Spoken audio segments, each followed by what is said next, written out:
Bonjour à toutes et à tous, bienvenue dans Et si je vivais une naissance orgasmique à l'hôpital. Aujourd'hui, je te partage le récit de ma deuxième naissance, une naissance intense, traversée par le plaisir. Oui, t'as bien entendu. Et pourtant, elle a eu lieu dans un cadre médicalisé. Je te raconte comment je m'y suis préparée, car non, ce n'était pas un hasard.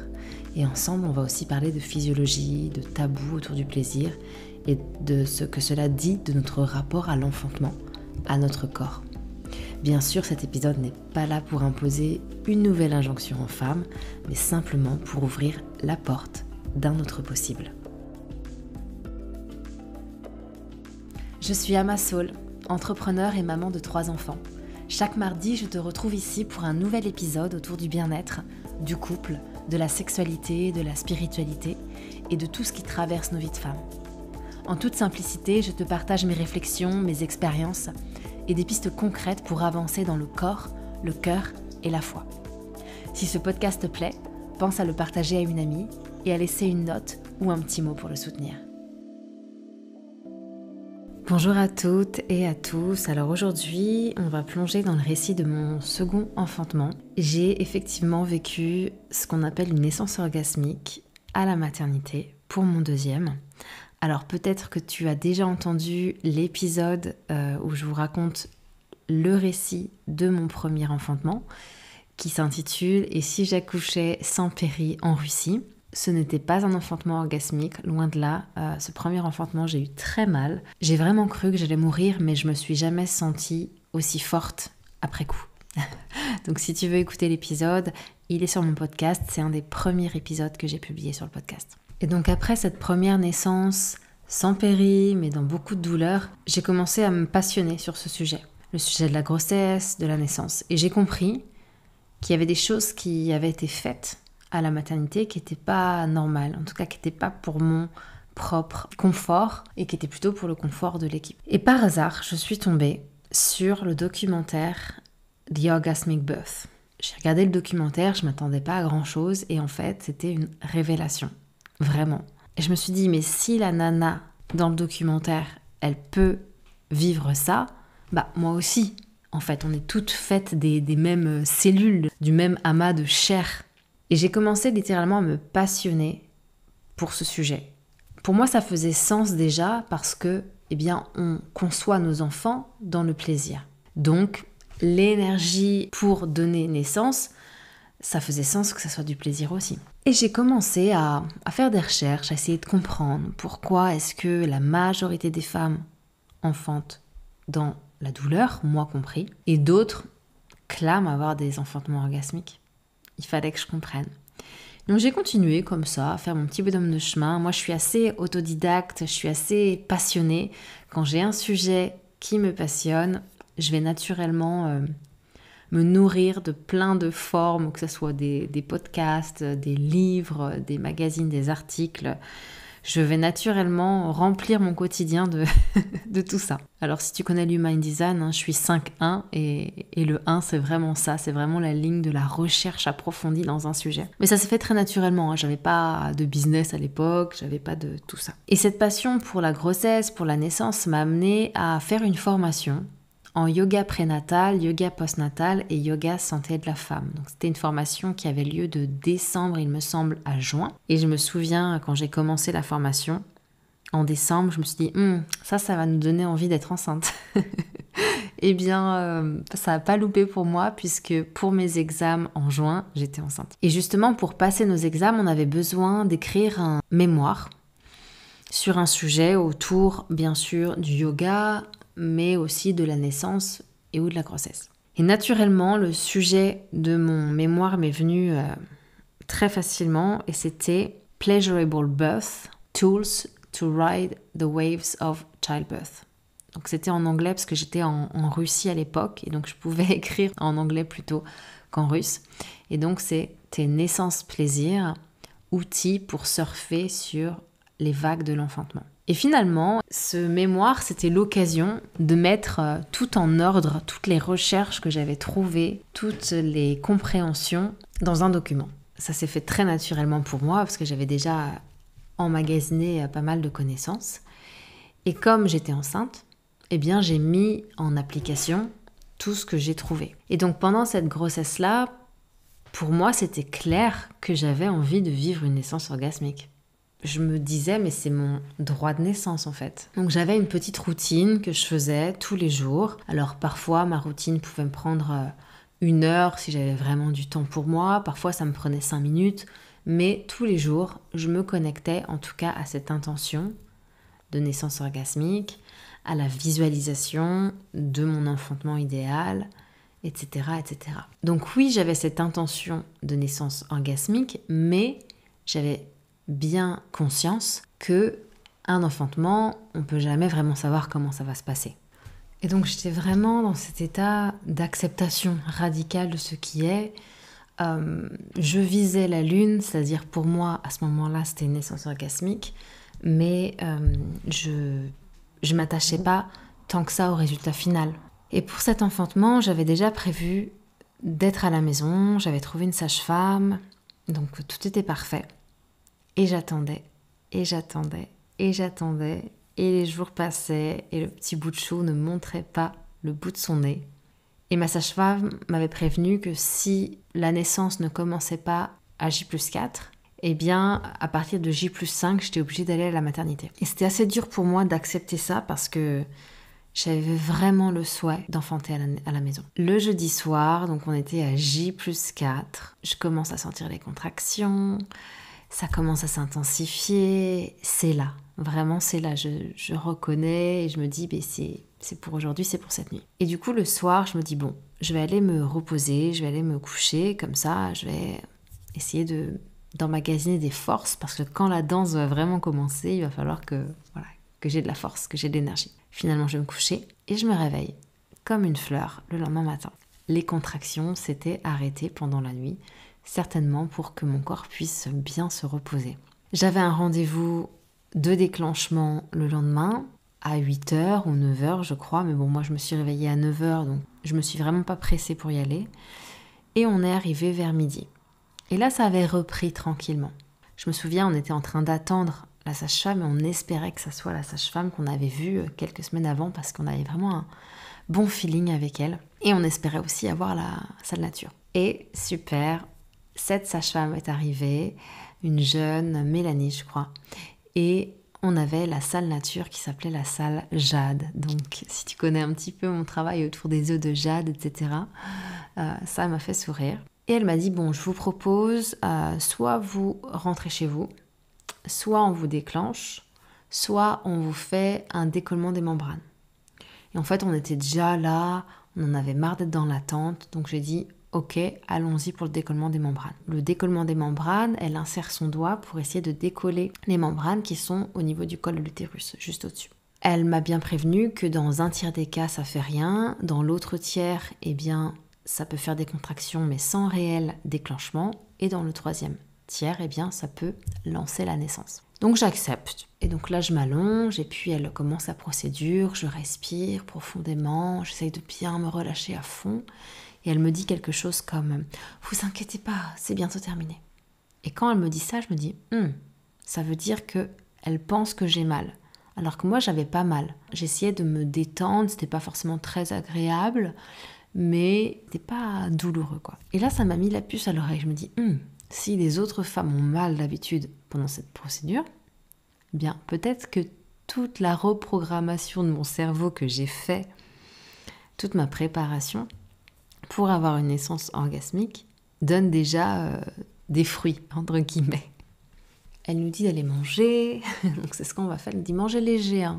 Je mangeais un gros bagel au mousse, j'avais faim, donc j'ai écouté mon instinct. Et puis il y avait une forêt à côté, et j'avais vraiment envie d'aller me promener. Donc j'ai été lui dire. Elle m'a dit par contre, vous me promettez de ne pas enfanter dans la forêt. Je dis oui, d'accord. Et donc on va se promener et je sens que c'est de plus en plus intense. Et je me souviens de la marche de naissance que j'avais pratiquée pendant ma grossesse. Et donc je me dis tiens, je vais la faire. Et là, à partir du moment où je fais cette marche, ça me fait du bien. Vraiment. Je veux dire que si j'étais stoïque et que j'étais immobile et que je ne bougeais pas, c'était désagréable. Mais à partir du moment où je faisais ce mouvement, tout changeait et ça me faisait vraiment du bien. Et ça a été encore plus clair quand on est passé en fait devant un entraînement de rugby. Et du coup, je me dis, bon, je vais peut-être pas marcher comme ça, parce que la marche de naissance, elle est assez particulière quand même. Il y a le bassin qui est très présent, etc. Et je me dis, bon, bah, je vais marcher normalement. Et à partir du moment où je marche normalement, là, ça me fait mal. Je fais, bon, bah, tant pis, je vais continuer avec ma marche de naissance, parce que ça me fait du bien. Et là, on est dans la forêt, il y a le soleil, je m'agrippe aux arbres, je me balance avec les arbres, on fait des mouvements que j'avais faits, que j'avais intégrés pendant ma grossesse. Et à un moment donné, je me mets à 4 pattes par terre et je fais « Oh, on est bien là !» Mais je me suis souvenue de la sage-femme qui m'avait fait promettre de ne pas accoucher par terre, dans la forêt. Donc, on y retourne. Et on arrive, et là, elle me regarde, me fait « Ah là là, j'ai l'impression que ça n'a pas fonctionné, le décollement des membranes. » Et je lui dis « Si, ça a bien fonctionné, là, le travail, il est lancé, je le sais, je le sens, quoi. » Elle me fait « Non, c'est pas possible, vous sauriez trop. » Et je fais « Mais je me suis programmée pour ça. Je me suis programmée pour vivre une naissance plaisir. » Donc là, elle m'a regardé un petit peu, c'est quoi celle-là? Et là, la fête a commencé. J'ai mis des bougies. Alors normalement, on n'a pas le droit de mettre des bougies. Je conseille plutôt de mettre des bougies à LED. Mais là, je savais pas à l'époque qu'il n'y avait pas le droit. Et moi, je les ai mis et on m'a rien dit. Et on met un peu de musique, on met un petit peu de Jack Johnson parce que c'est easy going. Et je commence à danser tranquillement, vraiment à accueillir chaque vague en dansant. Et puis ça s'intensifie. On met du Ben Harper et je sens que à chaque fois que j'ai une vague, eh bien je fais des mouvements, ça ressemblait un peu à une danse tribale sexy, je sais pas trop. Mais ces grands mouvements du bassin, avec la voix, eh bien ça me permettait de surfer sur les vagues et vraiment de ressentir du plaisir. C'est-à-dire que ça ne me faisait pas mal et ça ressemblait finalement à une stimulation du col de l'utérus lors d'un rapport amoureux. D'accord ? Si vous avez déjà eu des orgasmes du col de l'utérus, eh bien ça ressemblait à ça. Et sur le moment, j'y ai pas pensé, mais après coup, je me suis dit, mais c'est logique, parce que pendant la naissance, c'est le col de l'utérus qui s'ouvre. Donc pourquoi est-ce que ce serait forcément douloureux, alors que c'est un événement naturel? Et en plus, le col de l'utérus, ça peut être un endroit où il peut avoir beaucoup de plaisir. Donc, quant à choisir, pourquoi ne pas ressentir du plaisir lors de l'ouverture du col? Et donc, c'est en ça que j'entends la naissance orgasmique.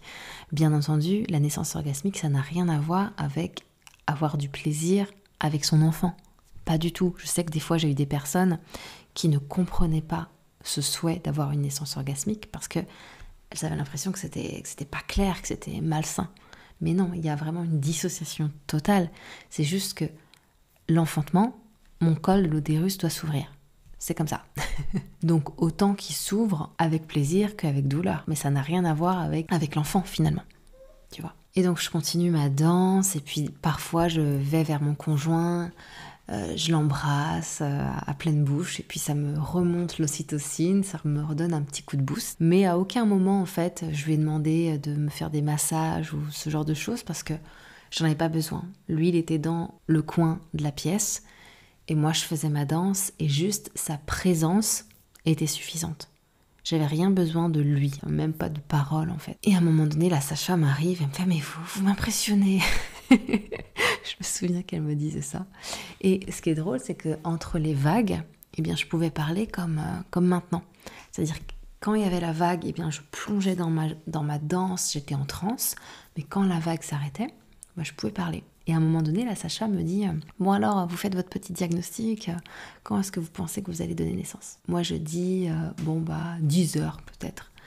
Mon mari dit 11 heures et elle dit minuit. Et finalement, j'ai enfanté à 20h50. Beaucoup plus tôt, en fait, que ce qu'on avait prévu. Je suis revenue de la balade, j'ai eu 2 heures de danse et j'ai enfanté après. Et à un moment donné, la sage-femme, elle arrive, elle me dit « Bon, ça vous dérange pas si on met le monitoring juste pour vérifier que tout va bien ?» C'est un monitoring mobile, donc ça va pas vous déranger. Je fais « Bon, d'accord, mais si le truc, il se barre, si tu as déjà fait du monitoring, tu sais, hein, souvent ça glisse, voilà, on n'entend plus le cœur du bébé parce que voilà, il est plus à la bonne position, etc., etc. Je lui dis, par contre, si le truc il glisse ou quoi, moi je vais pas m'en occuper, j'ai autre chose à faire. Elle accepte et en fait ça a pas loupé. 5 minutes après qu'elle ait posé le monitoring, eh bien j'ai une contraction de poussée qui m'a littéralement projetée à 4 pattes sur le lit. Et le monitoring, il a fait pling. Il a sauté, il s'est explosé sur le sol. Ça m'avait surpris quoi, cette contraction de poussée, parce que toute la phase d'avant, c'était vraiment la phase voluptueuse, avec beaucoup d'ocytocine, etc., de plaisir. Et là, il y avait un boost d'adrénaline. Et ce boost-là, on l'appelle aussi la peur physiologique, qui nous permet de pousser nos enfants hors de nos corps en quelques poussées seulement. Mais c'est une poussée qui n'est pas volontaire, d'accord? C'est quelque chose qui est instinctif.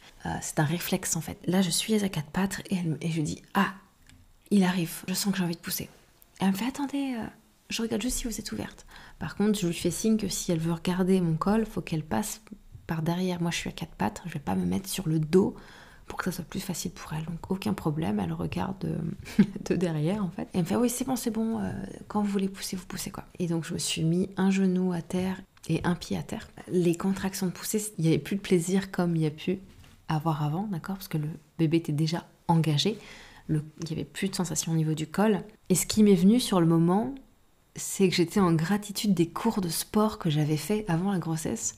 Je faisais du sport où je me challengeais vraiment physiquement et j'ai senti que c'était un peu ça, en fait, cette sensation de... Et la grande différence par rapport à mon premier enfantement, c'est que lorsqu'il y avait la poussée qui poussait la tête du bébé vers la sortie, eh bien, lorsque la poussée s'arrêtait, la tête restait à l'endroit où elle était arrivée. Alors que pour mon premier, eh bien, à chaque fois que la vague s'arrêtait, eh bien, hop, la tête remontait. Pour mon premier, j'avais eu vraiment un effet yo-yo. Et en fait, pour ce deuxième, j'ai pas eu cet effet yo-yo, notamment dû à une technique qui s'appelle la respiration de la yoni, qui justement permet d'avoir une poussée plus efficace. Et ça, je l'ai vraiment ressenti, c'était très très clair. Et ce que j'ai aussi ressenti, c'est que s'il n'y avait pas eu de personne autour de moi, eh bien, j'aurais enfanté mon bébé en 3 poussées au lieu de 4. D'accord ? En fait, c'est que j'étais encore dans la salle nature et normalement, on est censé donner naissance dans une autre salle. Et donc, elles n'étaient pas prêtes, les sages-femmes. Et donc, elles ont ouvert la porte et là, il y a de la lumière qui est venue parce qu'il faisait déjà nuit. Il y a de la lumière qui est venue dans mes yeux et tout de suite, j'ai senti que cette lumière-là, mon bébé, il a fait... il est remonté, quoi. Et dans ma tête, j'étais non, les centimètres que j'ai gagnés, là. Après, c'était pas très grave, mais il aurait vraiment pu sortir en moins de poussées. Finalement, ça a duré seulement 5 minutes, cette phase de poussée, donc c'était rien par rapport aux 30 minutes que j'avais vécu pour mon premier. Et donc, mon bébé est arrivé, je l'ai attrapé, je l'ai mis sur mon ventre, je me suis installée. Waouh, c'était magique, quoi. C'était magique. Comme à chaque fois, en fait, comme j'ai les 3 enfantements, c'était magique le fait d'amener le bébé sur mon ventre, quoi. Et donc, après cette expérience-là, j'ai compris que ce que j'avais mis en place pendant la grossesse, ça m'avait aidé en fait à vivre cette naissance orgasmique. Et naturellement, j'ai eu envie de le partager aux autres femmes. J'ai partagé mon expérience, mais d'autres femmes sont venues vers moi, m'ont demandé le premier mémoire que j'avais écrit sur la naissance plaisir, etc. Voilà, tout naturellement, j'ai commencé à transmettre ce que j'avais trouvé en chemin. Et ce que j'ai trouvé en chemin, finalement, c'est des choses qui sont tellement logiques, tellement physiologiques, en fait, simples.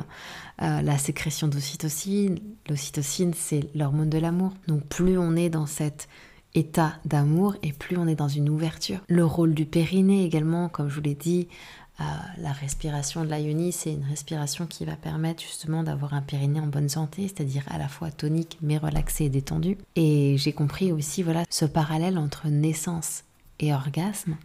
Bien, il faut du lâcher prise, il faut de la confiance, il faut de la sécurité, de l'intimité. Et pourtant, ça reste encore très très tabou. D'accord ? On croit encore que naissance égale forcément douleur. C'est tellement ancré dans nos cerveaux que c'est ce qu'on vit en fait.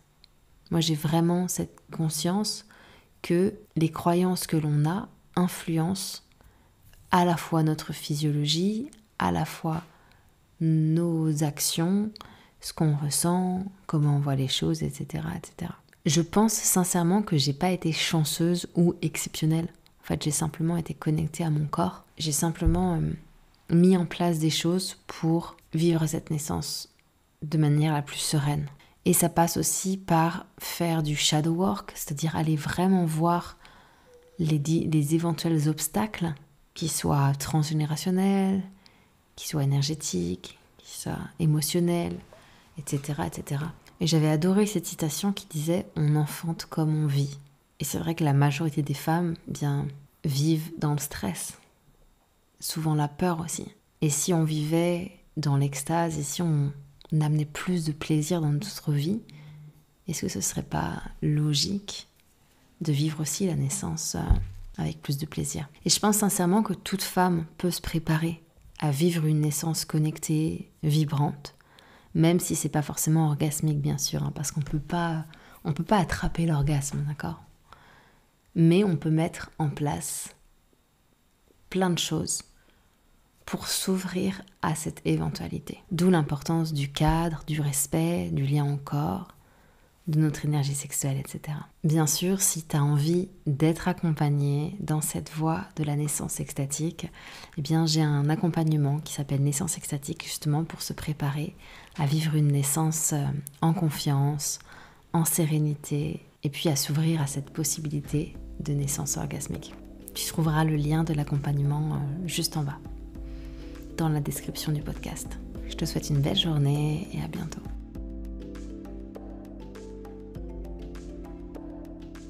Merci d'avoir écouté et si cet épisode t'a parlé, pense à le partager ou à laisser un petit mot pour soutenir le podcast. On se retrouve mardi prochain. D'ici là, prends soin de toi.